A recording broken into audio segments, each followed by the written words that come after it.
JEE advance के इस question को रियली टेक्निकली ट्रिकी क्वेश्चन बोला जा सकता है और मैनिपुलेशन आप इन बिटवीन सॉल्यूशन कर पाए तो ये सवाल सॉल्व होगा, अदरवाइज ये इजी लुकिंग क्वेश्चन बहुत डिफिकल्ट है। Means JEE advance 2013 multi correct option वाला क्वेश्चन था। तो देखिए एस एन दे रखा है, S N equals to summation of K equals to 1 से 4n minus 1 to the power k into K plus 1/2। तो ये तो खाली माइनस प्लस डिसाइड करने के लिए है कि ये जो टर्म है नेगेटिव होगी पॉजिटिव होगी, ठीक है, और इंटू के स्क्वायर है and then S N can take the values. देखिए क्वेश्चन पूछने का तरीका भी बहुत अच्छा है इसका, और S N can take the values. हम एस एन निकालेंगे लेकिन उस एस एन के बारे में ये बताना है कि वो किस टाइप की वैल्यूज ले सकता है, कौन सी वैल्यूज ले सकता है, क्योंकि जो 4 ऑप्शन दे रखे हैं उसमें तो डायरेक्ट वैल्यू दे रखी है एस एन की, ठीक है। उसने ये नहीं बताया कि एन की वैल्यू, उसमें ये डायरेक्ट एन की वैल्यू पूछता तो हमारे लिए आसान होता, लेकिन उसने स्ट्रेट फॉरवर्ड ये पूछा है कि S N can take the values, right. क्या वैल्यू ले सकता है एस एन, सम कितनी वैल्यू ले सकता है, ठीक है। इसको हम स्टार्ट करते हैं। पहली बात यह है कि इस पे तो आप डायरेक्ट वर्कआउट कर सकते हो कि इसको हम क्या करेंगे, जब हमें मालूम नहीं चल रहा है कि सीरीज ये क्या बनाने वाली है, नेगेटिव पॉजिटिव क्या करेगा, तो इसकी वैल्यू रखते चलते हैं हम और डायरेक्टली देख लेते हैं कि क्या बन रहा है, ठीक है ना। -1 की पावर के 1 से लेके 4n तक जाना है हमें, ठीक है। तो पहले 1 पुट करेंगे तो 1 इंटू 2/2 और 1 का स्क्वायर आएगा, प्लस यहाँ के 2 पुट करेंगे तो 2 इंटू 3/2 आएगा और 2 स्क्वायर आएगा, प्लस 3 पुट करेंगे तो 3 इंटू 4/2 आएगा, 3 स्क्वायर आएगा।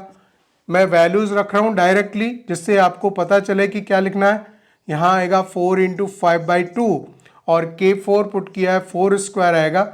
इसके बाद में 5 पुट करेंगे तो 5 इंटू 6/2 आएगा और 5 का स्क्वायर आएगा, ठीक है। एक दो वैल्यूज और रख लेते हैं जिससे कि क्लियरिटी आ जाएगी हमारे पास में।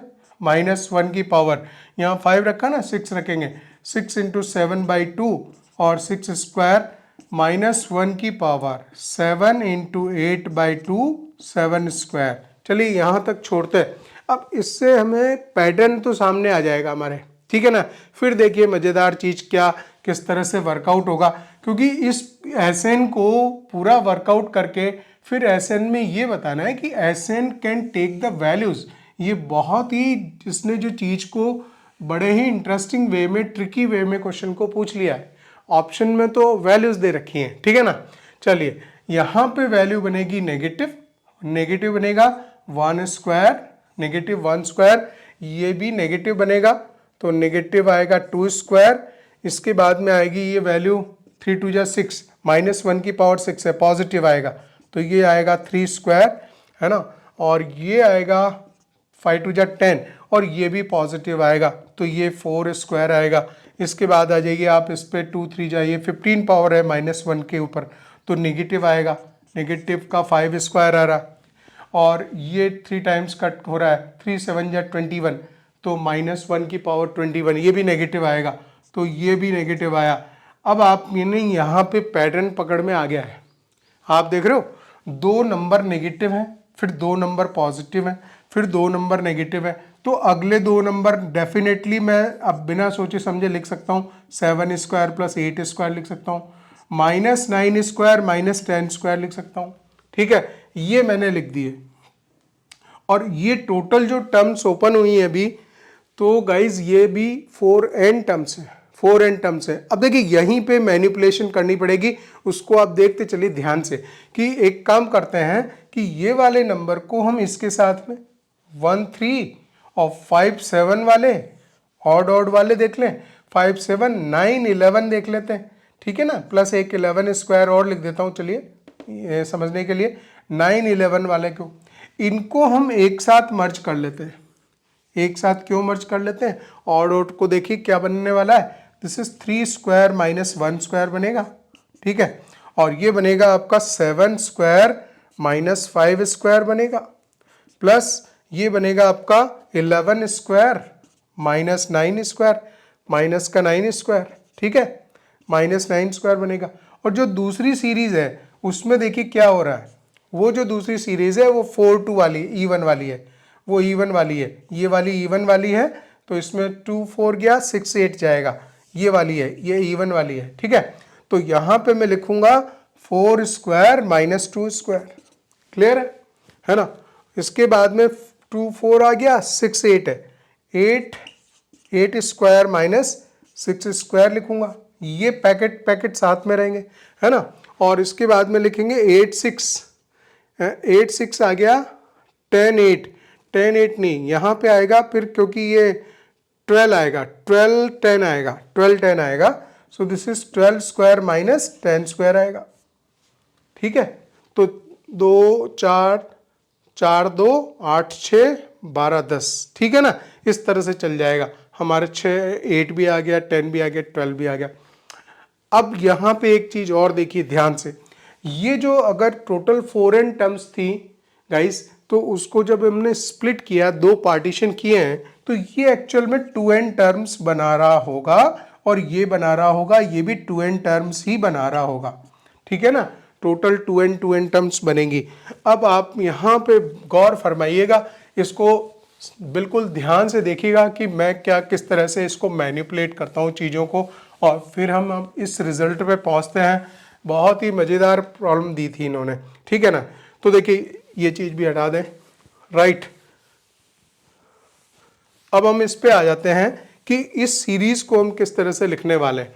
यहाँ पे देखिए आप, 3 - 1 2 आएगा, दिस इज 2, और 3 + 1 दिस इज 4, प्लस 7 - 5 2, और 7 + 5 7 5 12, प्लस ये आएगा 11 - 2 2 इंटू, और 11 + 9 a square minus B square formula है ना। और ये सीरीज भी चलती जाएगी, ये 2n टर्म्स तक चली जाएगी। ये एक सीरीज जुड़ गई इसमें, प्लस सेकेंड वाली सीरीज भी है, 4 - 2 2 देगा, और 4 + 2 6 आ जाएगा, और 8 - 6 2 देगा, और 8 + 6 14 आ जाएगा, प्लस 12 - 10 2 देगा, इंटू 12 + 10 22 आ जाएगा। तो ये वाली सीरीज भी चलेगी, ये भी 2n टर्म्स तक चलेगी, ये वाली सीरीज भी 2n टर्म्स तक चलेगी। पॉइंट क्लियर है? आपको बात समझ आनी चाहिए एकदम 100%, ठीक है ना। एक काम करता हूं मैं कि ये जो 2n टर्म्स हैं, ये 2n टर्म्स हैं, इन दोनों में से ये 2 बाहर निकाल देता हूं। अब हो क्या रहा है, जब ये मर्जिंग हो गई इनकी, ये जो 2n टर्म्स थी, ये मर्ज होके अब दो टर्म्स को एक बना दिया इसने, इनटू में आ गया है। तो ये 2n लिखना गलत है यहाँ पे, ये n टर्म्स में कन्वर्ट हो गया, अब n टर्म्स में कन्वर्ट हो गया।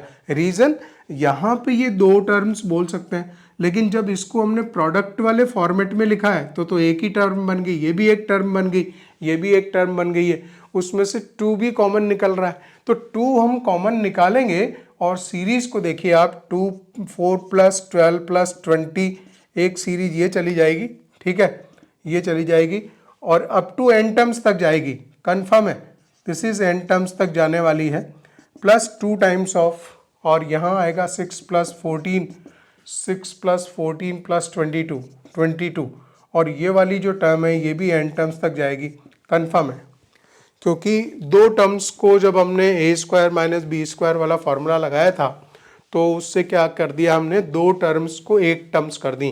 तो हमारे पास टोटल थी 4n टर्म्स, 4n टर्म्स को दो सीरीज में डिवाइड किया, तो 2n टर्म्स और 2n टर्म्स का डिवाइड हुआ, फिर दो टर्म्स को मर्ज करके दो को एक करते गए, तो अब हमारे पास में n टर्म्स बची हैं। ये पॉइंट 100% क्लियर है, ठीक है ना। आ जाइए यहाँ पे, अच्छा ये है हमारे पास में AP, 4 + 8 12, 12 + 8 20, और इस तरह से सीरीज चल रही है। ये 6 और 8 14, 14 8 22, इसमें भी 8 का कॉमन डिफरेंस चल रहा है, दोनों AP है, ठीक है। और उसमें है n टर्म्स, उनको ऐड कर देता हूं मैं, n/2 n/2 2a 2 × a 2a + n - 1 × d, n - 1 × d, और d इसमें 8 है, ठीक है ना। तो ये चीज़ हो गई। इसी तरह से 2 टाइम्स ऑफ n/2 2a लिखते हैं, 2a ये हो गया 2a + n - 1 × d, और d इसमें भी 8 ही है, ठीक है ना। ये कंप्लीट हो गया। अब एक काम करें कि इसमें 2 times of n/2 2 times of n/2 ये कॉमन निकल रहा है, 2 टाइम्स ऑफ n/2 बाहर निकाल देते हैं और यहाँ बचेगा 8 प्लस 8n माइनस 8 प्लस, और यहाँ से बचेंगे 12 प्लस 8n माइनस 8 बचेगा। ये काम कंप्लीट हो गया। यहाँ से हमें n मिल गया, ठीक है, और ये 8 से 8 कैंसिल हो रहे हैं और 8n और 8n 16n हो गए प्लस 16n प्लस, और 12 में से 8 गए, ये 4 मिल गए, है ना। एक काम और कर दूं कि इसमें से 4 इसको निकाल के दे देते हैं 4n, तो ये हो गया 4n प्लस 1। अब गाइस बड़ी अजीब पोजीशन में हम पहुंचे हैं अभी। उसने कहा था कि Sn can take the values, मतलब Sn निकाल के बताना पड़ेगा और n तो मालूम नहीं है, n मालूम नहीं है, और बोल रहा है कि ये वैल्यू है, multi correct option type question है। तो अब यहाँ पे फंसने वाली बात थी, इस जगह पे पॉइंट फंसने वाला था कि हमारा जो Sn है वो तो आपका 4n इंटू 4n प्लस 1 ये आ गया Sn, और इससे मैं सम कैसे निकाल दूं जब तक मुझे n का वैल्यू नहीं पता हो। तो इसने जब क्वेश्चन पूछा तो यही अंडरलाइंड वैल्यू पूछी, Sn can take the values, can take the values. तो हम क्या करेंगे, चांसेस लेंगे, हम वैल्यू प्लेस कर करके देखेंगे कि कौन कौन सी वैल्यू आ रही है Sn की, और जो पॉसिबल वैल्यूज हैं वो इस मल्टी करेक्ट ऑप्शन में चली जाएंगी। तो एक से ज़्यादा ऑप्शन इसमें राइट हो सकते हैं। तो पहले मैं n की वैल्यू एक 6 वगैरह कुछ रख के देख लेता हूँ। तो ये हो गया 6 चौक 24 और 24 और ये 25, ठीक है। इसको मल्टीप्लाई कर लेते हैं 24 25 और 25 चौक 100, 10 कैरी हुआ, 25 दूनी 50, 25 दूनी 50 60, है ना। ये तो 600 ही आ रहा है, n तो बहुत कम आ रहा है, ठीक है। तो n एक हम 8 बढ़ा लेते हैं, एक n 8 करते हैं जरा, है ना। n जब 8 करेंगे 8 चौक 32, 32 इंटू और 32 और ये 33 हो जाएंगे, ठीक है। तो 32 इंटू 33, 3 दूनी 6 और 3 तिया 9, 96, और ये भी 96 ही देगा, 96 देगा। 6 9 6 15 1 1056, और ये देखिए ए ऑप्शन आ गया इसमें, है ना। तो ये किस पे मिला था, ये हालांकि हमें मिला था n इक्वल्स टू 8 पे मिला था, n इक्वल्स टू 8 पे मिला था, लेकिन वो नहीं पूछा था। इसने ये पूछा था कि सम क्या वैल्यू ले सकता है, तो n इक्वल्स टू 8 पे मिल गया। तो एक ऑप्शन तो ये राइट हो गया। अब मैं एक काम करता हूँ कि n की वैल्यू अब मैं 9 के लिए कर लेता हूँ। n 8 पे मिल चुका है और 9 पे भी इसी से कुछ वैल्यू बड़ी आएगी, तो 9 चौक 36 आएगी, 36 और 37, इन दोनों को मल्टीप्लाई करना है, ठीक है ना। तो ये 37 और 36 मल्टीप्लाई होगा, 7 छंग 42, 4 6 18 4 22 इंटू 7 21, 2 कैरी हुआ, 3 तिया 9 10 11, ठीक है। तो ये इस तरह से आएगा 3 3 1332 आ रहा है, और ये वाह डी ऑप्शन भी आ गया, डी ऑप्शन हो गया। तो हमारे पास में क्या है, n इक्वल्स टू 8 पे, n इक्वल्स टू 8 पे 1056 आ गया, और n इक्वल्स टू 9 पे मुझे मिल गया 1332, दोनों मिल गए। अच्छा ये देखिए स्मॉलेस्ट नंबर है और ये सबसे बड़ा है। जब n इक्वल्स टू 8 पे वैल्यू मिल चुकी है, 9 पे मिल चुकी है, और बाकी की दोनों वैल्यूज उसके बीच में है, तो वो तो किसी वैल्यू पे आएंगी नहीं। ये 100% क्लियर है कि ये दोनों ही ऑप्शन इसमें मल्टी करेक्ट ऑप्शन में राइट होंगे। तो बहुत ही मजेदार क्वेश्चन, यहाँ पे बहुत ज़्यादा मैनिपुलेशन की जरूरत थी, वो मैंने किया। आपने देखा कि किस तरह से क्वेश्चन जो है मतलब उसको हमने जमाया, सीरीज़ को जमाई, 2 पार्ट में स्प्लिट किया, फिर उस सीरीज़ को हमने चेक किया, फिर वहाँ से वैल्यूज़ को और जो है मैनिपुलेशन के ऊपर मैनिपुलेशन लगता चला गया, और इस तरह से ये ट्रिकी क्वेश्चन सॉल्व हुआ। अच्छा सवाल था जेईई एडवांस 2013 का मल्टी करेक्ट ऑप्शन वाला।